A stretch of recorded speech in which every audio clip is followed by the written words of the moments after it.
তখন আয়া কয়, ওমর ঠিকঠাক মতো কাম করেন, খবর আছে। আমাদের দেশের নেতারা যদি হইতো, এমন যদি কেউ আয়া কইতো ঠিক মতন কাম করে, খবর আছে, কোন রকম ওরে বিদায় করে গোয়েন্দা সংস্থার ডাক দিয়ে কইতো তেল বেড়া গেছে, ওরা আয়না করে ঢুকা। ঠিক নি কথা? কিন্তু তিনি তো ওমর, তিনি কি ওমর? ওমর তো খুশি হয়ে গেছে, আরে এই লোক তো আমার দরকার, অনেস্ট এমন সৎ আমার দরকার। জোর করে ধরে সিরিয়ার এক শহর ছিল হিমস, হিমসের গভর্নর বানায়া পাঠায়, যাও ভাই দায়িত্ব আদায় করো। হিমসের একটু অর্থনৈতিক মন্দা চলছিল তখন, কিন্তু এলাকা ধনী এলাকা, ব্যবসায়িক এলাকা। হিমস থেকে এক দল আসছে হযরত ওমরের সাথে সাক্ষাৎ করার জন্য, কিছু অভিযোগ নিয়ে, ওই অর্থনৈতিক মন্দা এটার জন্য।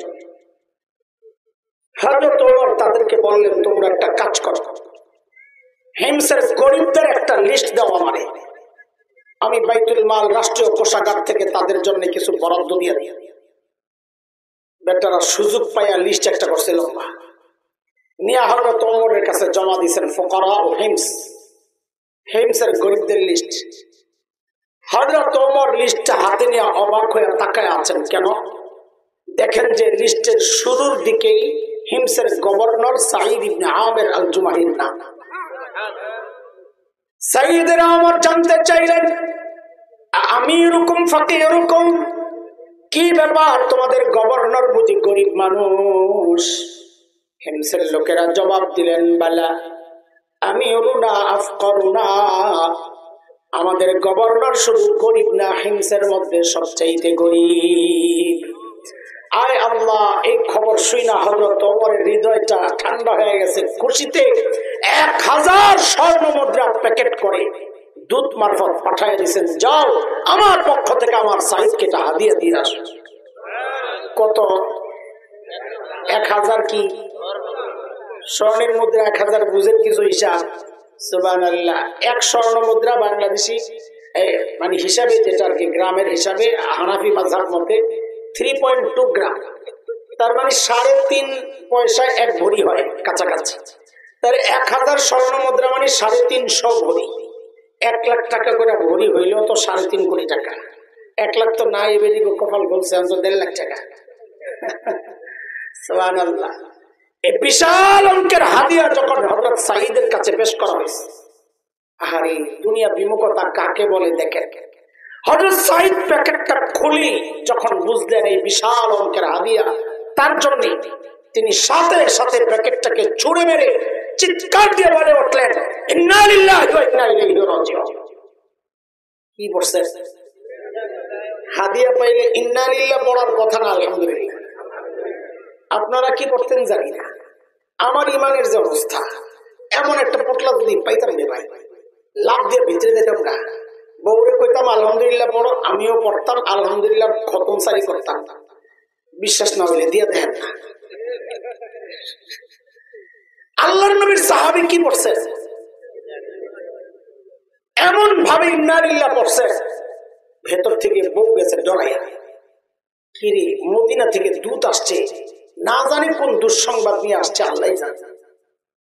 সাথে সাথে জানতে চাইলেন, আকুতিলা উমর ইবনুল খাত্তাব, কি ব্যাপার, এইভাবে ইন্না লিল্লাহ কেন পড়লেন? হযরত ওমর বুঝি শহীদ হয়ে গেছে।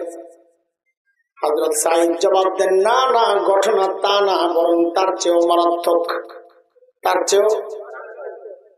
বিবি আবার জানতে চাইলেন, আকুতিলাল মুসলিমুনা ফি মারিকা, তাইলে কি কোন যুদ্ধে মুসলমান ব্যাপকভাবে শহীদ হয়ে গেল কিনা? এইভাবে ইন্না লিল্লাহ কেন পড়লেন?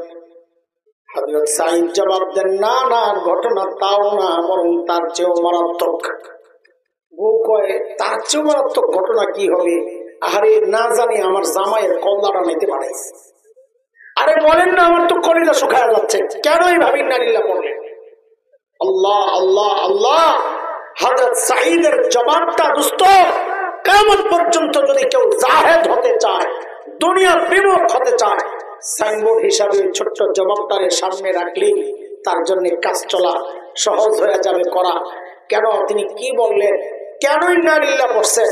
হযরত সাঈদ বলতেছেন, উদখিলাত আলাইয়া দুনিয়া লিতুফসিদা আখিরাতি। আরে আমার ঘরে দুনিয়া ঢুকায় দেওয়া হয়েছে আমার আখিরাতকে বরবাদ করার জন্য। সাথে সাথে বিবিকে বললেন, আমি চাই মদিনার দূত আমার ঘরে থাকতে থাকতে এই 1000 স্বর্ণ মুদ্রা হিমসের গরিবদের মধ্যে বিলায়া দিবা। কি বুঝলেন? শাসকের মধ্যে যদি দিনদারি থাকে, ইমানদারি থাকে, তো নিজের বরাদ্দের টাকাটাও জনগণকে দিয়ে দেয়। আর শাসকের মধ্যে যদি দিনদারি না থাকে, তো জনগণের বরাদ্দের টাকা মাইরা বিদেশ যায় বাড়ি বানায়। ঠিক কিনা বলেন? বউরে যখন কইছে সব দিয়া দাও, বউ তো আর আমাদের বউ না। আচ্ছা আপনাকে বউ ভালো, আমি যে সিপা দিয়ে আইছি কোন বিপদে পড়ি, আমারটা রুপি দিয়ে আইছি, আর কাছে নাই। আমার বউ যদি কইতাম সব দিয়া লাও, একটা ভেজকি যে খাইলা মিলে যাবে, সব দিয়া লাইব, হুজুর কি দেয় বেশি চাপাচাপি করলে কইতো কি 2 ভাগ করে, অর্ধেক আপনার অর্ধেক আমার। আমারটা থাক, ঘরে কত কাজ আছে, আপনারটা দিয়ে আলাম, অনেক সহজ। কিন্তু বউ তো আর হাসান জমিলের বউ না রে, বউ তো সাহাবীর বউ। কার বউ? কার বউ? পোলাপাইন শোন শোন, ফাঁকিদের একটা মুরব্বী হিসাবে একটা পরামর্শ দিয়ে যায়। অনেক পোলাপাইন আমগুলো লোকের দেখা সাক্ষাৎ করে, তো আমরা তো জুমা পড়াই, তো সাধারণ মানুষের দেখা সাক্ষাৎ হয় কম। বিশেষ করে জোয়ান পোলাপাইন আমার কাছে একটু বেশি আসে, বুড়া বুড়ো কাছে যাইতে ডরায়, বড় হুজুর কাছে। অনেক সময় দেখি পোলাপাইন খালি কয়, হুজুর তাবিজ টাবিজ কোনো ব্যবস্থা কি বউ পাই না, বউ খুঁজতেছে, বিয়ার দিকে পায় না। আমি পাবি কোথেকে? তুই নিজে 2 নম্বর আর বউ তালাশ করে রাবেয়া বসরিয়া। আকসার পোলাবেন, অধিকাংশ পোলাবেন এখন এই অবস্থা, নিজে 2 নম্বর, বউ খুঁজবে রাবেয়া বসরিয়া।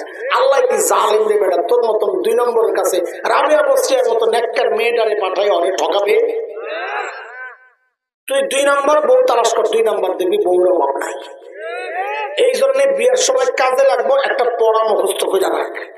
যারা বিয়ে করস নাই তারা আমার সাথে সাথে বলবি, সরব লাগে মাথাটা নিচে দিয়ে বলবি, বল সবাই জেসকার লগে তেসকা। হাসে, পড়া মুখস্থ করবো, হাসে। বিয়ের সময় কামে রাখবো, সেই সময় আমার লাগে ঠিকই দোয়া করবা, কর জেসকার লগে তেসকা। জোরে কর। হ্যাঁ, ওই যে একজনের এটা কইছে, আরে কয় সুটকির লগে বেগুন। আমি তোমারটাই ঠিক আছে, এটা আমার কথা না, এটা কোরআনের কথা। সূরা নূরে আসছে, তালাশ করে দেখেন আল্লাহ কি বলেন, আল খাবিসাতু লিল খাবিসিনা ওয়াল খাবিসুনা লিল খাবিসাত ওয়াত তাইয়িবাতু লিত তাইয়িবিনা ওয়াত তাইয়িবুনা লিত তাইয়িবাত উলাইকা মুবাররাউন। এই আয়াতের সংক্ষেপ তরজমা যদি করি তো এটাই বেরিয়ে যাবে, জাসকাল লগে মন থাকবো তো ইনশাআল্লাহ। ঠিক আছে, চলে জেসকার লাগে তেসকার, এটা উদাহরণটা ভালো করে বুঝ। এই যে মুরব্বীরা আমার ডান পাশে, আমার বাবাজিরা, বা আমরাও বিয়ের সময় আমরা নিজেরা দেখতে যাইনি, মা বাবা দেখবে, আমি তো দেখি নাই। তো ওই সময় যদি দেখতে যাইতো, তো যাইয়া মেয়েরে কি জিজ্ঞেস করতো? সূরা কালাম জিগাইতো, গোসলের ফরজ, ওযুর ফরজ, এই জিগাইতো, ঠিক না? তাও তো মায়েরা দিনদার ইমানদার, তাও জবাব দিতে পারতো না। আগের মেয়েরা অত লাজুক ছিল। আমার এক উস্তাদ গেছে, নিজে বলতে গল্প, কয়েকটা লাজুক মেয়ের খবর পাইছি। চিন্তা করলাম, লাজুক মেয়েরা, বিয়ের মধ্যে লাজুক মেয়ে ভালো, পোলাপাইন তো খোঁজে খালি স্মার্ট। স্মার্ট বিয়ে করে কদিন পরে আয় হুজুরের কাছে, হুজুর একটা তাবিজ লাগবো। কি এর তাবিজ করবো? মানে স্মার্ট বিয়ে করছো, এখন স্মার্ট জুতার বাড়ি। শয়তান। বিয়ের মধ্যে দেখবা লাজুকতা, মেয়ের সৌন্দর্য, এটা লাজুকতা। যে মেয়ের লাজুকতা নাই, রাস্তায় ভ্রমণ করে হাঁটে, এটা শয়তান, ঠিক কিনা? এটা মাইয়া না, এটা কি বেডা, বেডা সুল্লা বেডা। তো হুজুর গেছে বিয়ে করতে, তো চিন্তা করছে, আরে কোন প্রশ্ন করলে আটকায় গেলে শরম পাইবো, আমার মা আর বোন আসছে, ওরা দুই না না কিচ্ছু পারে না, বিয়ে হইব না। তো হুজুর মনে মনে নিয়ত করে রাখছে সবচেয়ে সহজ একটা প্রশ্ন করুন, যা করে আল্লাহ। তো যা জিজ্ঞেস করছে ফজরের নামাজ কয় রাকাত। চিন্তা করছে এই দেখি রেজাল্ট লাগবো, 2 রাকাত সুন্নত, 2 রাকাত ফরজ, নফল নাই, বিতির নাই, কিচ্ছু নাই। তো জিজ্ঞেস করছে ফজর নামাজ কয় রাকাত। বউ বলে কয় 12 রাকাত। হুজুর কয় মনটাই খারাপ হয়ে গেল, না জানি আম্মায় কই মায়া বিয়ে করা মনে কিছু জানে না। তা আম্মা হেসে দিছে, মেয়ে মানুষ বুঝছে। পোলারে কয়, হুজুর বলে আম্মা আমারে বলে রে বাবা এটার বিয়ে করা মহিলা লাজুকের শেষ। আলিমের মাইয়া বুঝে যায় না ফজর নামাজ কয় রাকাত, মানে সব ভুলে গেছে। তো বিয়ের পরে হুজুর ধরছে, জিজ্ঞেস করছে এই 12 রাকাত কইছো কি হিসাবে? হিসাব তো বউ কি কয়, আমি তো 12 রাকাত কইছিলাম, আমার জায়গায় আপনি হইলে 20 রাকাত কইতেন। আগের মানুষ ছিল এত লাজুক, কথা বলে। আর এখন বিয়ে করতে যায় পোলা ভাই, ওই যে শুনছি বিশ্বকাপের সময় যায় বলে জিগায় কোন দলের সাপোর্ট করো। এই প্রশ্ন করা ঠিক আছে নি? এর কিছুই বুঝে না এতক্ষণ। আরে ঠিক আছে, কেন অপ্রশ্ন করার চাই না লোক? ওই যে একটা খবিস, ওর লগেরটাও খবিস পাবে কিনা, এটার নাম হইল চেষ্কার লগে তেজকা। বুঝে আসছে না? এইটা আল্লাহ বউরে যখন কইছে সব দিয়া দাও, বউ সাথে সাথে নিয়ে সব দিয়া দিস। দুধ এই কারবার দেখে বলে হাই কই আসলাম, এরা মানুষ না ফেরেশতা। দ্রুত ফেরত গেছেন মদিনায়। যায়া হযরত ওমরের কাছে যখন সব শুনাইছে, হযরত ওমর এতটা আপ্লুত হইছে, দিলটা এতটা ঠান্ডা হয়ে গেছে খুশিতে। হযরত ওমর ঘোষণা দিলেন, এই কাফেলা রেডি কর, আমার সাইদকে দেখতে যাব। ভাই এত সোজা কথা না, ওই সময়ের সফর 400 কিলোর উপরে, সেই হিমস মদিনা থেকে। কিন্তু হযরত ওমর এত আনন্দিত হয়েছেন, দেখার জন্য অস্থির হয়ে গেছে।